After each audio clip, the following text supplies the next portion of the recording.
Dan Stewart here from Bud's Imported Cars. Today we are delivering a 2020 Jaguar XF 25T Prestige.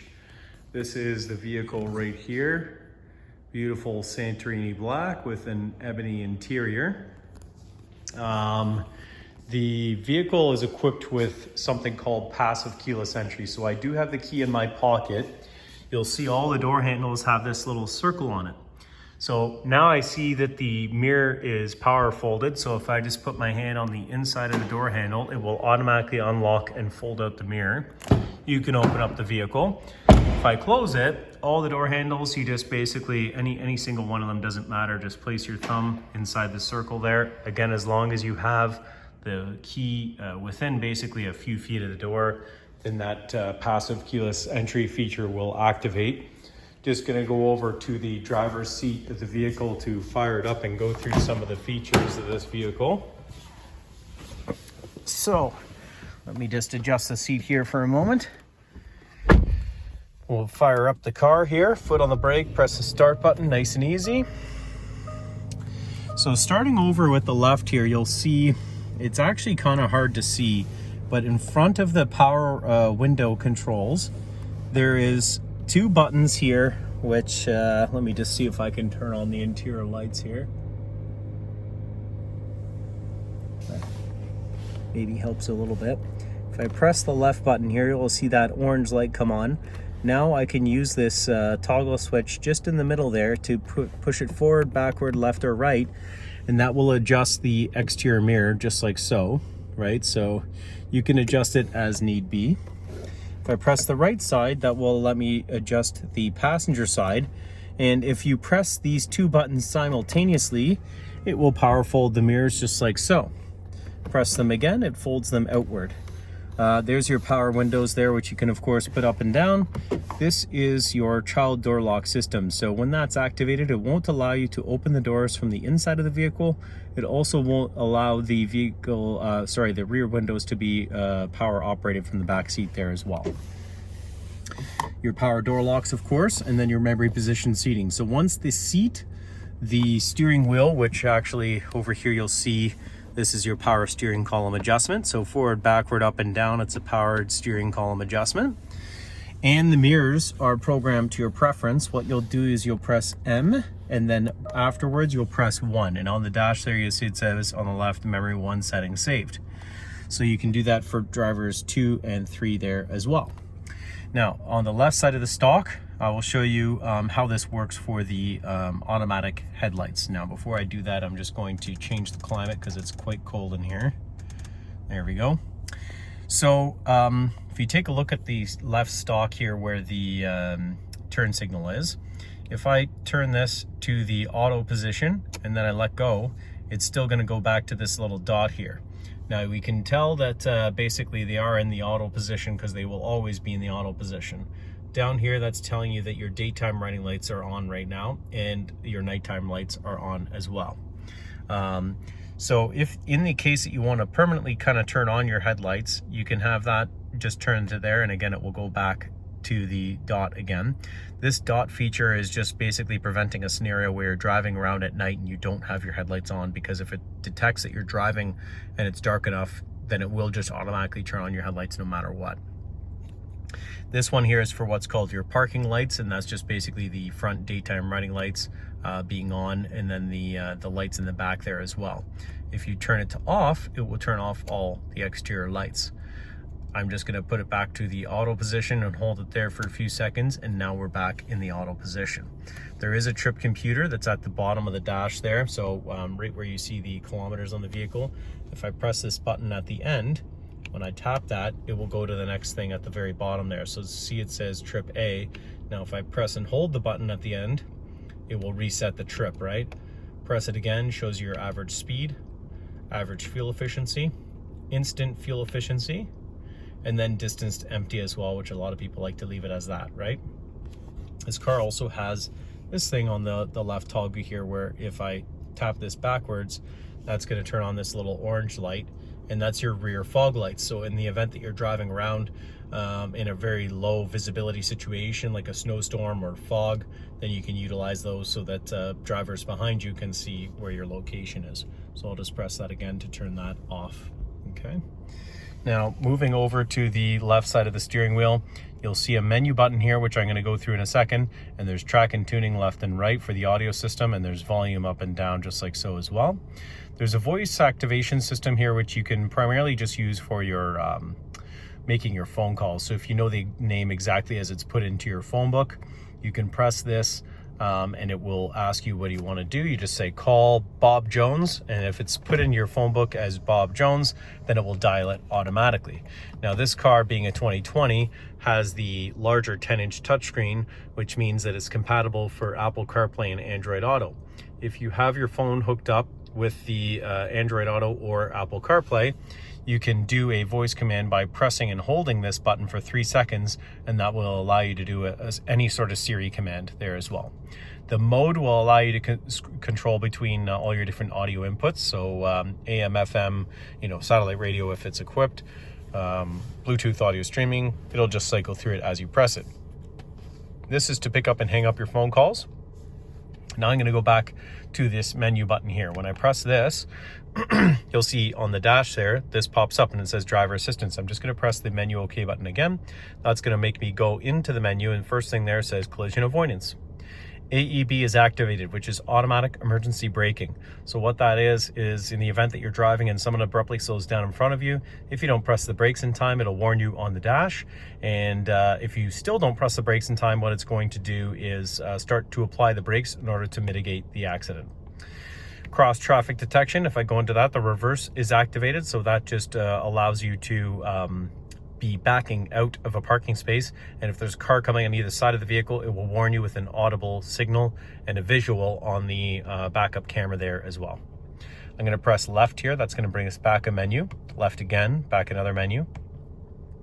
Lane departure warning is on right now, so you can turn this on and off with that. So that's just basically a vibrating of the steering wheel in the event that you're drifting out of a lane without having your turn signal on. Blind spot monitor is activated as well. I'm going to briefly explain that. In both your exterior mirrors, you'll see this little tiny orange light. And what that is basically telling you that the system for the blind spot monitor is temporarily off because the car is not in motion. As soon as you put the car in drive and you drive away going at least 20 kilometers an hour, that little tiny light will disappear. And then a much larger light will appear in the mirror that's a picture of a car with another car and its blind spot. It's just basically to the left of where you see that orange dot there. It's a much larger light. When you see that on, what that's telling you is someone's in your blind spot. It's not safe to change lanes. When you see it rapidly flashing, that means that someone's not quite there yet, but could be there soon, so it's still not safe to change lanes. If I press the menu OK button, I'm just going to go back into that. We've covered everything under driver assistance, so I'm just going to go down one more to trip. That's just going to show your trip bank and your content there with your trips in regards to fuel efficiency. If I go to display, I'm going to press the OK button and go into that. So for example, if I press full map, that's going to allow us to see the full map on the virtual instrument display panel. So if I press left, that's going to close the menu. Press left again, that's going to close the menu totally. So you still have your pertinent driving information at the bottom there with fuel, distance to empty kilometers, your gear selection, and your speed and outside temperature as well. Along with on the very far left, your lane departure warning information. So pretty handy to use that if you wanted to have a clearer view of the navigation while you're driving. I'll turn that one off.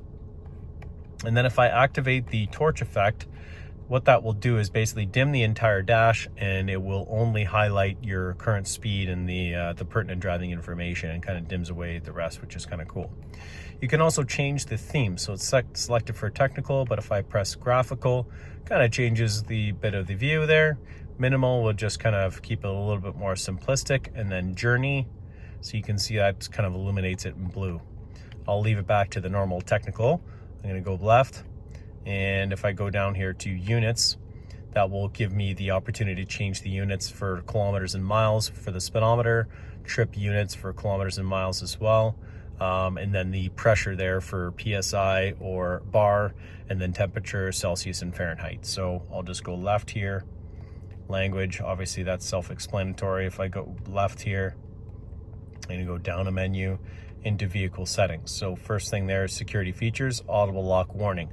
So in the event that you leave a key inside the vehicle and you're trying to lock it from the outside, it will not let you lock the vehicle. So if it's not locking, go back and check the vehicle to make sure everything is secure, everything is closed, and you have both the keys outside of the car. If you leave something partially open, like a door or a hood latch or something like this, it will do a double honk sound. So when you hear that, just go back, make sure everything is secure as well. That's what that feature is for, so that's activated right now as well.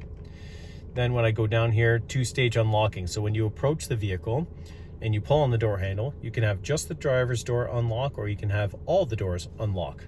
Most people do like having all the doors unlock, so I'll take that off right now. So it's single stage unlocking. So when you pull on the door handle, just all the doors will unlock. Drive-away locking, the doors will all lock once you hit 8 kilometers an hour. You can change that threshold if you wish. Going to go down to convenience features now. Reverse dip mirror. This is kind of a nice feature where when you put the car in reverse, only the passenger side exterior mirror will dip downward in order to show you where the parking line is. So you can have that activated or deactivated depending on whatever you prefer, but right now it's on. Window global open and global close. That's the feature on the key fob. I don't have, let me just grab the key fob to kind of explain this. You can press and hold the unlock button for about 5 seconds, and that will put down all the windows to the vehicle. You can press and hold the lock button, and it will put up all the windows to the vehicle. Auto high beam, that is a feature where if you're driving up north, there's a low amount of street lights. It will automatically turn on and off your high beams depending on the light conditions. I'll turn that on. Auto high beam setting, drive on the left side of the road. Obviously we don't do that here. We're going to be driving on the right side of the road, so I'm going to change that. Auto high beam sensitivity, normal mode. Headlamp delay. When you shut off the car, you can have the headlights staying on for a certain period of time, so it's set for 30 seconds right now. You can change that threshold in that menu. Wiper settings, the auto wipe is on, so in regards to the wipers, I'll just explain that super quick. Tap this down, it does one single wipe of the front windshield. Tap it up once, that's the automatic rain sensing wipers. You can change the sensitivity of the sensors right here. And then constant low is here, and constant high is at the very top. You'll see that all listed right here if you ever do forget. Back over here, the paddle shifters. So the left side has a paddle shifter here, and the right side has a paddle shifter here. If you want to manually shift the gears, that's where you would do it. Now, you'll see it says active in S only on there. So that's in the regards to this gear shifter. So if my foot's on the brake, I can turn it over to the left. That's in drive. It's gated, so if I push it down, then turn it to sport, now it's going to give you a lot more throttle response. You'll notice that right away when you're driving the vehicle. And then if you tap the upshift or the downshift paddle, it will put you into a manual shifting mode. So you can shift the gears as you please. To put it back into the drive mode, you can simply put it into drive here, or if you still want it to stay in sport, you can press and hold the upshift paddle for 3 seconds, and that will put you back in the normal automatic driving mode in sport still, if you want. I'll just put it back into park, just like so. And I'm gonna go back into the menu here. Vehicle settings, convenience features. Went through all that. Gear shift paddle, so it looks like we got everything in there. So I'm just gonna press left again, that's gonna close the menu there. I've kind of already gone through this left side of the steering wheel, so I'm just gonna go through the right side of the steering wheel. So if I press this, that's your heated steering wheel. This is a speed limiter function where you can program a speed that the vehicle does not exceed. It's like an electronic governor. So when I press this, you'll see the orange LIM button pop on there. So if I start using the cruise control buttons, now I'm setting the threshold that the vehicle will not exceed, right? So it says 46 kilometers an hour on there right now. Press it again, that will turn it off. Cancels for the cruise. The cruise on this vehicle, you'll just press set, that will activate it. If you press the minus, that will decelerate you. If you press the brake, it'll temporarily cancel it. You can press resume to go back to the speed you had set previously. I've already gone through the right stock there as well for the wipers. So I'm going to move over to the navigation screen now. When I tap on navigation, you'll see the first thing that pops up here is update your map, so we can update that over the air if we want. I'm not going to do that now for the purpose of this. It says hello, sign into your account. You can put in your in control information there, but not necessary at all to use the navigation. So if I tap on the screen here, that will shuffle away the menu there, and then you can just kind of pinch and zoom here to get more or less detail of the navigation map. To put in a destination, I'll just press back. I'm going to press on these 6 boxes right here. I'm going to press on search. Now you can type in an address right here, but I like to press this button over here. This little crossroads sign here will allow me to type in something, and it will auto-populate what I'm typing in. So if I'm starting to type in Oakville, you'll see it fills it in. I just press search, select it from the list. Next one is street. So I'll type in the street name, which in this case, I'm going to type in John Street, see how it fills it in. Press search, John Street, and then the house number. So I'll just type in 123, okay. Show place details. Shows me the selected route. If I don't like it, I can press route options. I can also add this to my favorite list right here. So I'll do that, and I will show you where to access that after.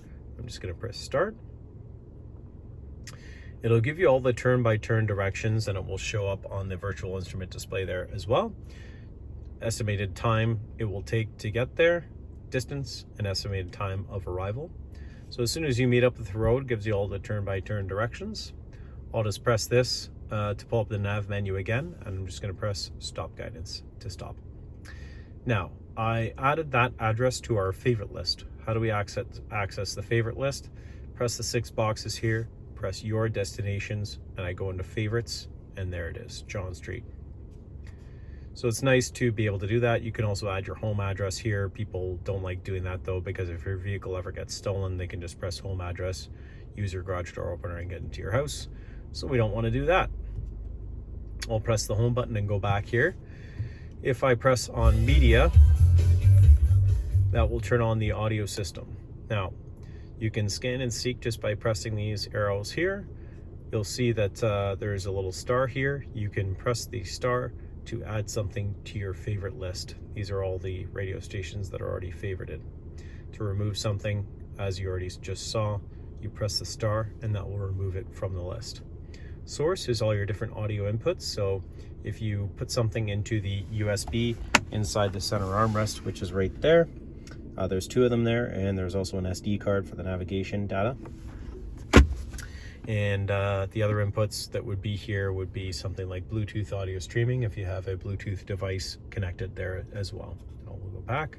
Band is just your AM and FM selection. And then the favorites I already showed. And then find is a really good feature where if you're in an area that you're unfamiliar with what is available in terms of radio stations, this will populate all the strongest radio frequencies depending on where you are. If I go back here, that's pretty much it for the audio. I'll go back again. To connect to your phone, it's actually quite nice because you literally just press pair device. You'll go into your Bluetooth settings. You'll see at the very bottom it will say Jaguar XF. You tap on that. The phone says, would you like to connect? You press yes, and then on your phone you press yes, and you'll be good to go. Now, in this case, these are the previous phones that were connected to this, so I'm just gonna delete those. So if I go into the settings, I'm gonna go to phone settings, settings for all phones. No, that's not it. Bluetooth settings, forget all devices. Now it will delete all the previous devices that were connected on this particular vehicle. At the bottom here, this is the home button to go to this main screen. This is a settings which can be used for a number of different things.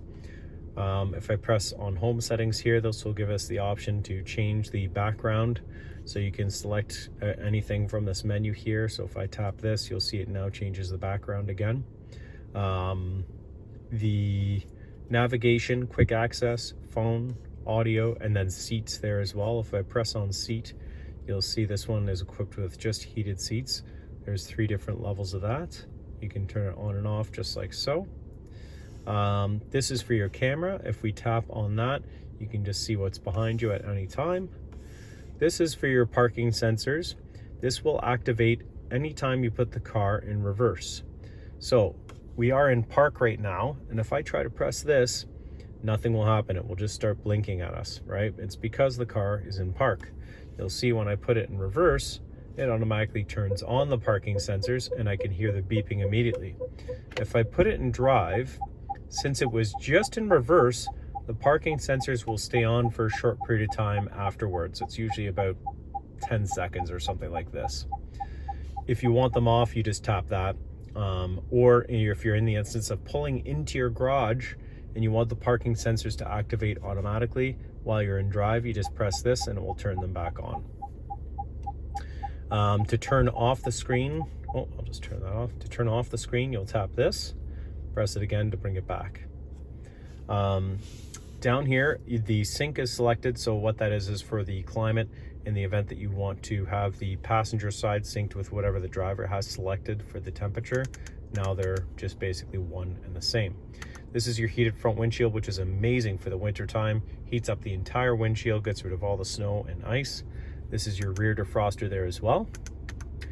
This will allow you to pull up the different air vents that are being used. So if I want it, for example, just at the middle vents, you can just tap that, or at your feet or at the windshield there as well, whatever you wish. This is to quickly pull up the seat temperature. This is for the auto selection for the climate. This is your fan speed control for the climate. And this is max defrost for putting all the air to the front windshield there. And then this is recirculation for the climate there as well. And max AC for maximum cool down.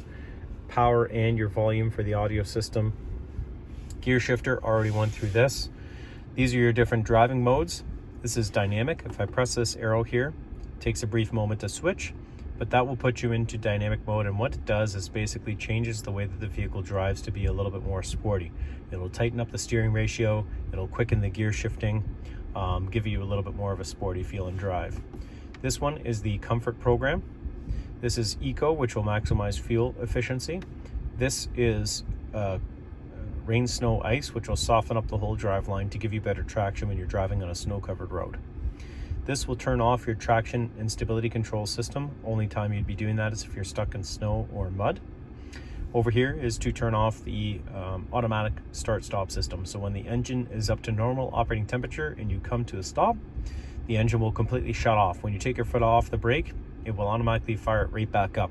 If you don't want that feature on, just tap this and it will not start or do the automatic start-stop feature. This is something called All Surface Progress Control. If I press this, there is a button on the, you'll see on the dash there, this pops up. And basically what you're doing is you're going to use the cruise control buttons right here to select a speed between 10 and 30 kilometers an hour that the vehicle will very slowly and sure-footedly give you acceleration forward. Jaguar uses this feature for the event where you're going to accelerate forward on a surface that you're unsure how the traction is, so that the vehicle can very slowly accelerate forward while you focus on the steering. This is your electronic parking brake, but this button is essentially useless because every time you put the car in park, it will automatically engage. Every time you put it in drive, it'll automatically disengage. When I press park, you'll see the parking brake symbol pops up down there, right? But if I wanted to manually do it, I'll just press this down. Now it takes it off automatically. Pull it up and it will turn it back on. Kind of already showed this as well, but there's the audio inputs inside the center armrest. There's a 12-volt power outlet there and two. Up here is your interior map lights. They're all touch sensitive, so there's no physical button. It's just done through touch sensitive. There's an in-control feature that you can activate for the advanced roadside assistance that this vehicle comes with. This is for the event that you need a non-emergency roadside assistance, like a flat tire or running of gas. This is for the feature when you are like in an accident and someone's injured, for example. That will be directly connected to the emergency services. This is to open and close the sunroof sunshade, and this is the sunroof itself. So if I press this, well, it's open right now, so if I press it forward, it will just power close. And this is for your sunglass holder there as well. Being that this is a prestige model, it does have a Jaguar suede cloth headliner, which is kind of nice. That's probably it for the feature walkthrough of this 2020 Jaguar XF Prestige. If you have any questions, just leave it in the comments section. Thank you so much for watching. Have a great day.